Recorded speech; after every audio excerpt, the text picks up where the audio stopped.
Good morning, good morning, good morning. This is Dr. Herbert Harris, and this is Success Mentorship Class number 386. And today you are in for an incredible super treat because we have a guest speaker, the incredible, the phenomenal Dawn Lovell from Barbados, who's going to be sharing a powerful message. I was looking at her topic, Decoding the Mystery of Being You. Before we get into our message, we have a few housekeeping things. Number one, of course, this is Dr. Herbert Harris. I invite you to visit our website, herbertharris.com. And if you don't have a copy of our book, The 12 Universal Laws of Success, you can go to our website, herbertharris.com, and get your copy. Also, invite you to become a part of the Success Mentorship Network. I'll be posting the link in the chat, and we look forward to your being here with us every Saturday morning at 8 a.m. Before we get started, let us do our meditation to get us centered and prepared for this message. Let's sit straight up in our seats, close our outer eyes, open our inner eyes, take a deep breath and hold it. Let it out slowly.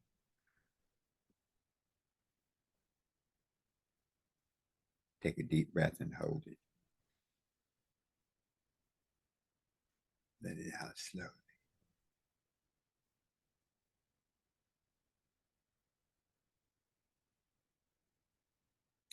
And in this space of peace and relaxation, I am at peace with myself. Let us affirm that together. I am at peace with myself. Once more.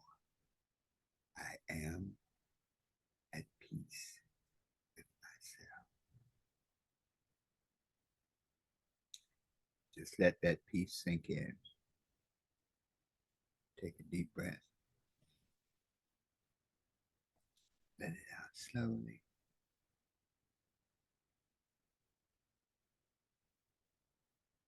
And in this space of peace and relaxation, my mind is open, receptive, and ready to learn.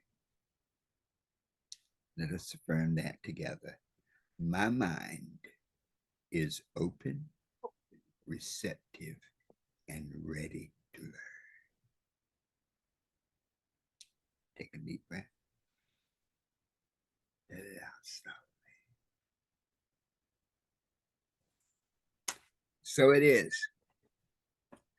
Wow. This morning, we have Dawn Lovell, and Dawn is, number one, she helps administrate the Success Mentorship class, but she is also a renowned customer service specialist expert, a writer and author, a speaker, and an incredible workshop trainer. Dawn has been with us for, over 7 years, and I have watched her grow from, you might say, an employee mindset to an entrepreneur mindset, and watched her become a trainer, a speaker, and a thought leader. So without further ado, let us hear from Dawn Lovell. Dawn, thank you, thank you, thank you. Welcome to the Success Mentorship class. Hey, good morning. Good morning. Thank you, Dr. Harris, for that wonderful introduction. As always, it is my pleasure and my honor to be here. And I want to say welcome, welcome, welcome to Success Mentorship. So this morning we have an interesting topic. As usual, whenever I have to speak on Dr. Harris's platform, I always try to think of something that would be transformative, something that when I bring that message is going to make you, it's going to provoke you to think, it's going to provoke you to take action. And again, while I was, doing what I usually do in my daily operations, this topic came to me, and it was out of I think it was some reflection that I was doing personally, some introspection I was doing. And it was really trying to get a deep understanding of who I am, where I am at this point in time in my life, and where do I need to be, where do I need to go, and what are the things that I need to have in order to get to that stage. So, the topic of decoding the mystery of being you came to mind.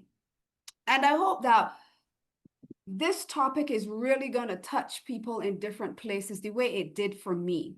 The first thing I did after I sat and I was doing my introspection, and all through this week I had this feeling, this presence, this sense about me that was, I couldn't even really explain it. It gave me shivers at particular times. Particular times I was very emotional, and I really was having a deep sense of what is it that's going on with me right now? What is it that I'm supposed to be doing? What is it that's supposed to be happening right now for my life? And I came up with this quote: the greatest success of any man is to have a revelation of himself and to have the understanding, the wisdom, and the boldness to be himself. Now, when that came to me, immediately I wrote it down. And immediately I went to see, I was like, is this a quote that I've heard somewhere before? So I went to search to see if this was a quote anywhere, and I couldn't find it. And in that moment, this spirit said to me, Dawn, that's your quote. You created that quote. And I said, wow, oh my goodness. So I started then to unpeel the layers of all of this. Because to be honest with you, many of us, there's so many different opinions that people have as success. People define success in many different ways. And I started to realize that many times there's a success that we think we want, or we want there because of what the world says, or what we think other people will think, what environment we came up on, and we measure ourselves against this particular target, this particular goal, and we think if we get there, we've been successful, and if we haven't, we're not. But can I tell you, the greatest success of any man that you will ever have is to have a revelation of yourself. So today we're going to talk about that revelation and the journey that each individual goes through. Because many of us, there's a journey. In fact, all of us, there's a journey that we've gone through. There's a process. We weren't created big. In Barbados, we say you weren't born big. That's a statement many people use, particularly the more mature generation. When they're talking to us, they say, you weren't born big. And that is very true. But I want to take you to the different dimensions. But I really want to provoke you. I really want you to be intentional about listening, about writing, about, attending your heart to what I'm saying this morning. Because I do believe that as it did for me, it will do for you. It will shift you into a different dimension of thinking and being. So, there are different dimensions. And how we know this is that because as human beings, there are different stages of our lives. We are born as babies, we're infants. And in infants, they go through so many different stages. If you watch a child, they go through many different stages. Now, I have a grandson, he just turned 1. And I am amazed, and I've had children. I have 3 kids, and now I have a grandson, but now that I'm taking the time to watch him and to see him grow and develop, it is phenomenal, the level of growth and development that's happening for him. In each stage, we have to understand that there's a level of capacity that we need. There's a level of wisdom, knowledge, and understanding that we need in order to maximize that phase of life that we're in. So when you look at it, you have a newborn. A newborn starts, when you're a newborn, it's just basic survival, really, and bonding, really and truly. You're totally dependent on another human being for everything. But as that little human starts to grow, you realize there's certain things that are beginning to happen. There's an awakening to their senses. They start to feel things. They put everything in their mouth. They start to turn over. And there's certain markers that you look for, because if you do not see them doing these things at these particular stages, usually there's an issue with their development. Now, when after they're infants and, they're rolling over, they start to smile, then you start to see them crawling. And then after they're crawling, they start to pull up and they start to stand. And then in about a year time, you see they're walking. They're walking, they're trying words, they're touching, feeling, they're exploring. Why is that? Because at that particular level of their lives, there's an exploration that needs to happen. There's a learning that needs to take place. There's a development that needs to happen. And then when we move from, infant to toddler, we go through being a child to being a teenager, and then we move into the adult phase. Now, what happens is, and I want you to go with me because this is a journey, and I want you to be thinking about your own life as you journey with me this morning through this presentation. You see, every stage, there is a necessary development that has to take place, and there's a process. And your different stages, they reflect, your physical ability, your mental and emotional ability. All those things are reflected by the stage that you go through. And you graduate from a stage depending on how well you've developed in the process of the stage that you were in before. Now, today I want you to have what I call a revelation. And why I want you to have a revelation is because many times we are just surviving through life. We're just doing things, but we don't have a revelation of who we are and what is necessary for us to evolve into the next version of the person we're called to be. So, the word revelation, what does that mean? Because we've heard this word revelation. For those of you that are spiritual, you might have heard this, it's been mentioned in the good book. We talk about the book of Revelation. But revelation comes from the Greek word apocalypsis. Apocalypsis. And many times that word has come with a level of fear because we talk about, the apocalyptic and we talk about apocalypsis, but apocalypsis really means an unveiling. Revelation is an unveiling. And the thing about it is that it is not the arrival of something new. What it is the unveiling of something that has always been there, but it was hidden. It's always been there, but it was hidden. So I want to say to you this morning, have you had a revelation or an apocalypsis of who you are? Do you really understand the depth, the wonderful creation that you are? Because before we can achieve our goals and we can have that $1 million and we can, have all these wonderful things that we desire, you have to have a revelation. Because if you don't have a revelation, how do you know that the things you're going after are really what are necessary for the evolution of you? Okay, so revelation requires understanding.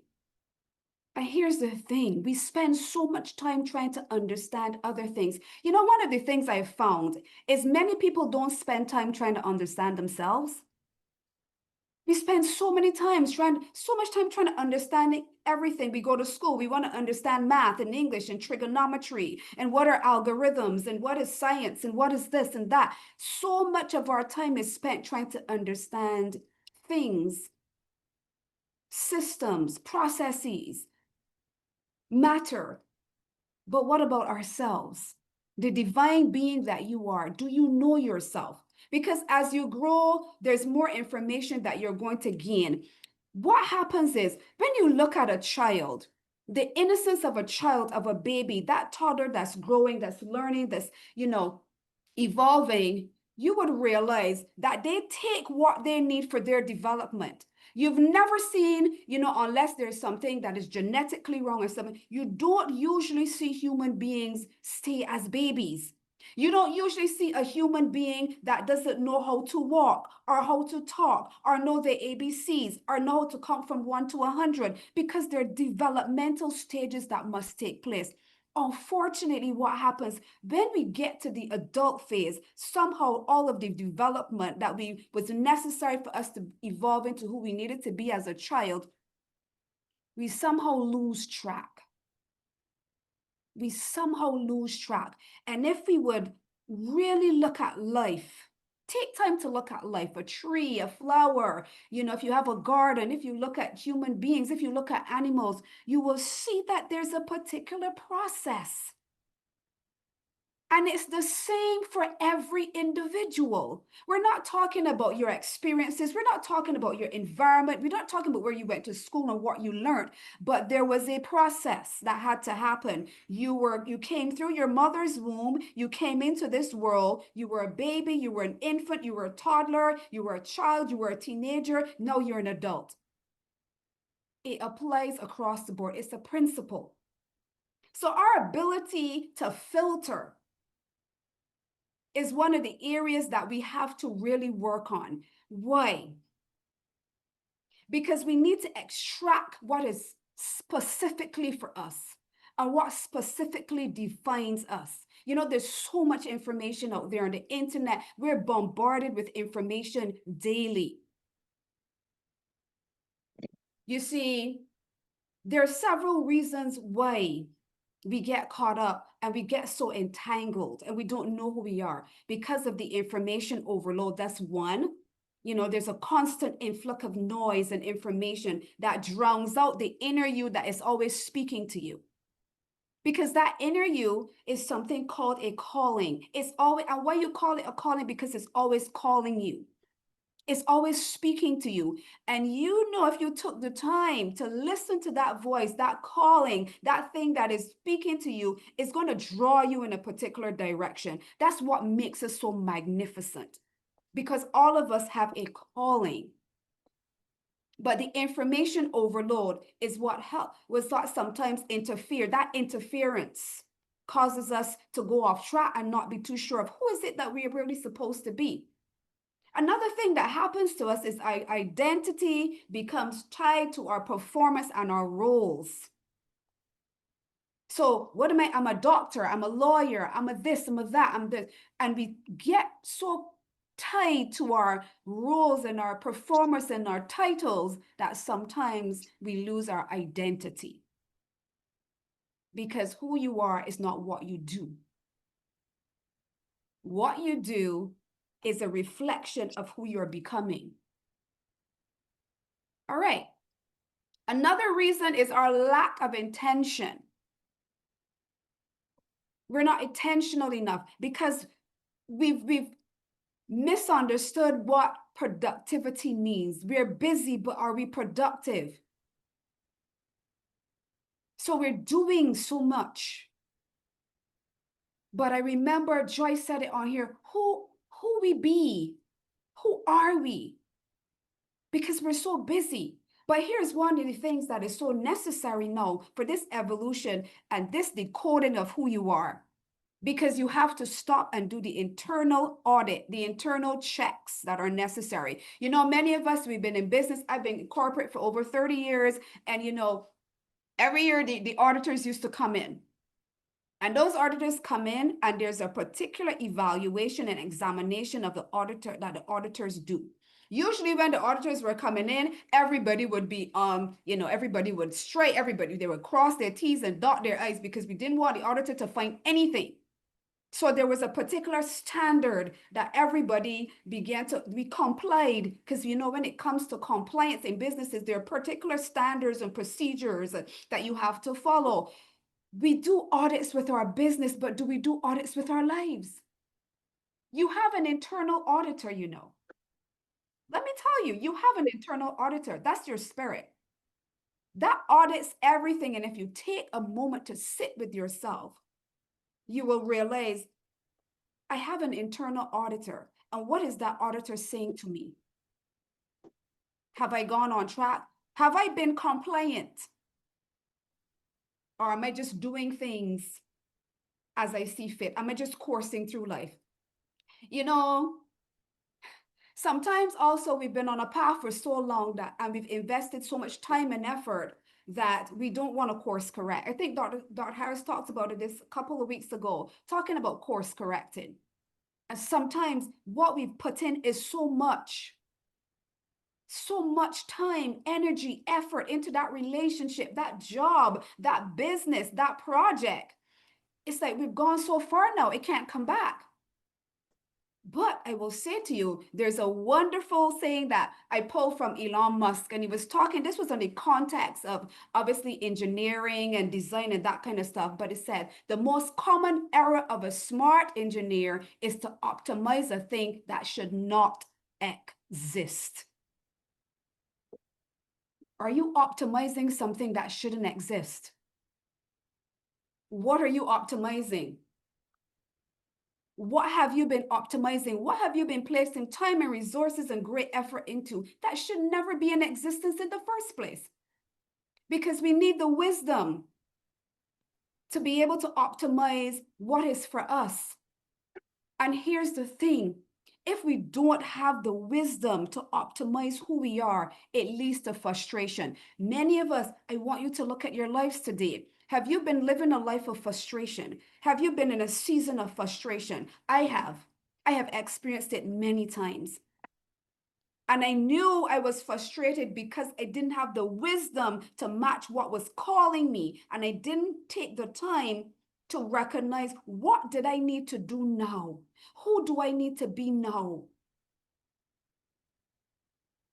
And if I didn't have that wisdom and that knowledge and understanding, where can I find it? How do I seek it out? You see, if you feel irrelevant, and that really what frustration is, you're feeling irrelevant. You're not fitting. You feel like you're out of place. And if you're feeling irrelevant and that means you're optimizing what shouldn't be existing, and though that means you're living an alternative lifestyle. Think about it. You're living an alternative lifestyle. One of the great mysteries of creation. I love digging deep into this stuff. And there were times that I myself, I didn't go deep enough. I knew that something was calling me bigger and greater, but what was that? But I love to go deep into things. I love to understand the root of things. I love to understand the etymology of words. What did they come from? What is the root? What is the genesis of this? And that's why I'm talking to you today, because there was a revealing and an apocalypse that had to happen for me as well. One of the greatest mysteries of creation is we were designed for something specific, but we have the ability to evolve mentally, emotionally, psychologically. We have the ability to evolve, which is wonderful. Animals do what animals do. You take an animal, an elephant is an elephant is an elephant. They grow through the stages as well. But recognize, usually if you find an animal in not in its correct environment, like say for instance, we have circuses and stuff, and you go there, you'll see an elephant kicking a ball, you'll see a lion and they're doing all these fancy tricks. It's because they've taken them out of the environment and they've tried to what they call tame us. Have you been tamed? Unfortunately, though, or fortunately, what happens is the moment you take that animal out of that environment and place it back into its correct environment, immediately it goes back. It knows who it's supposed to be. It knows it has to hunt. Are you in the right environment? Are you in the correct environment? You see, have you been tamed like they've tried to tame animals? And the thing is, even if you tame an animal, listen to me carefully, because even if an animal, a lion is in a circus, that lion is not going to be allowed to roam free. That lion is going to remain in a cage. Why? Because you're always aware that the innate thing that makes him a lion at any point in time can be manifested. So you're going to be very careful.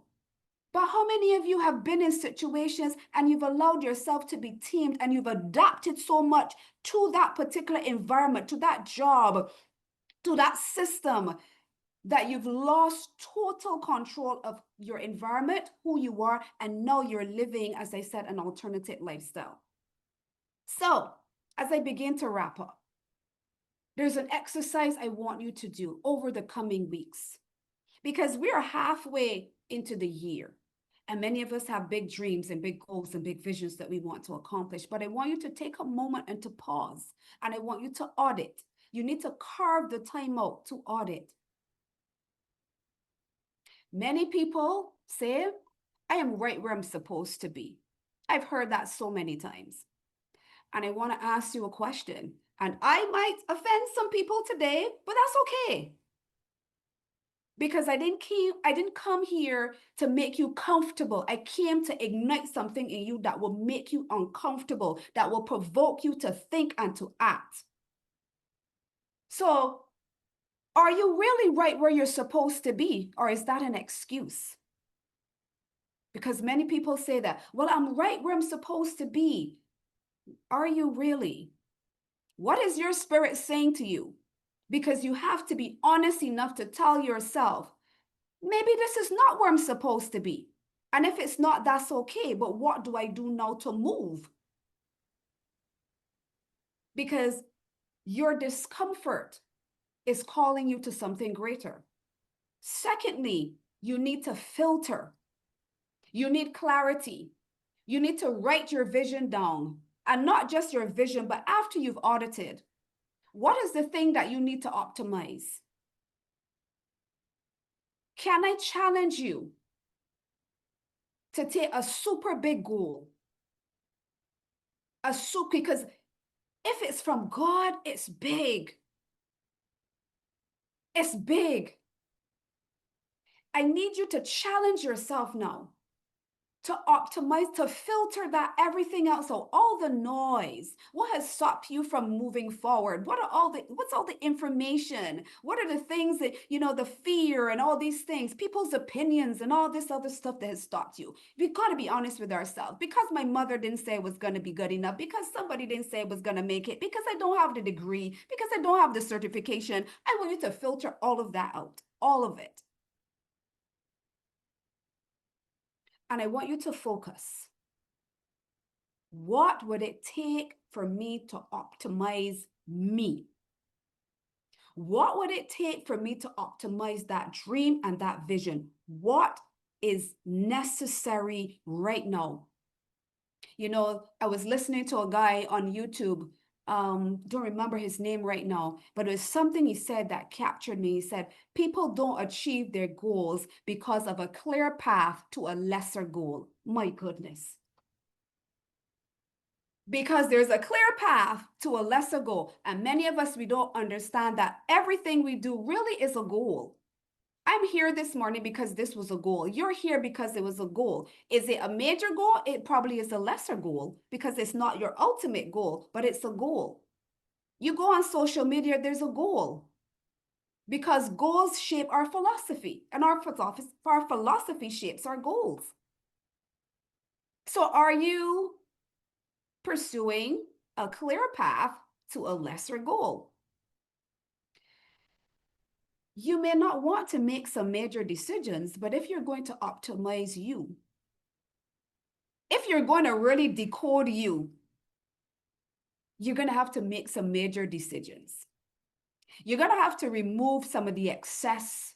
And as I said, you're going to have to focus. You're going to have to drop some weight. And you know what? Many of the things that we're doing are actually really good things. They're really good things. But are they a clear path to a lesser goal?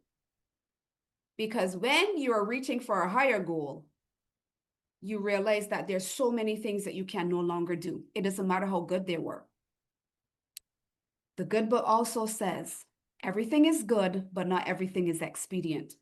Those good goals that you have, whether it be reading, watching TV, it might be a business that you started. It might be something that you've been working on for a long time. But what happens with those good goals is that they are going to weigh you down from accomplishing your greater goal, and it's going to take you a whole lot longer.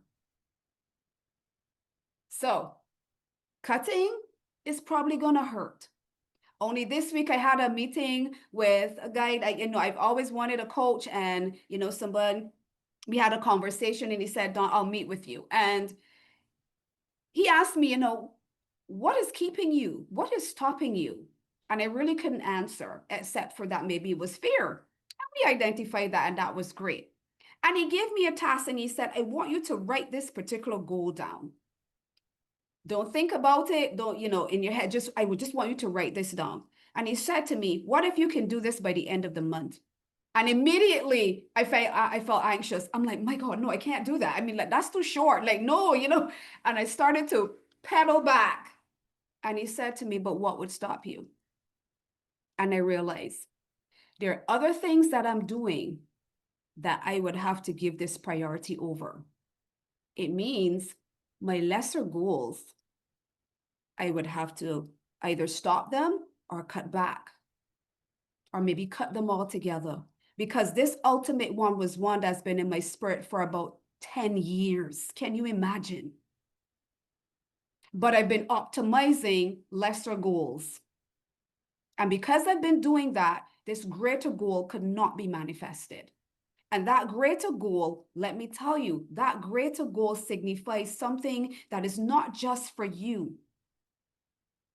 How many thousands of people are waiting for you to manifest that greater thing that is in you? See, you have to break down the layers of you. As a child, you did what was necessary for you. As a baby, you had to roll. You had to do certain things in order for you to be able to get up and walk. It didn't just happen. And many of us as adults, we expect things to happen. We've stopped the learning and the developmental process.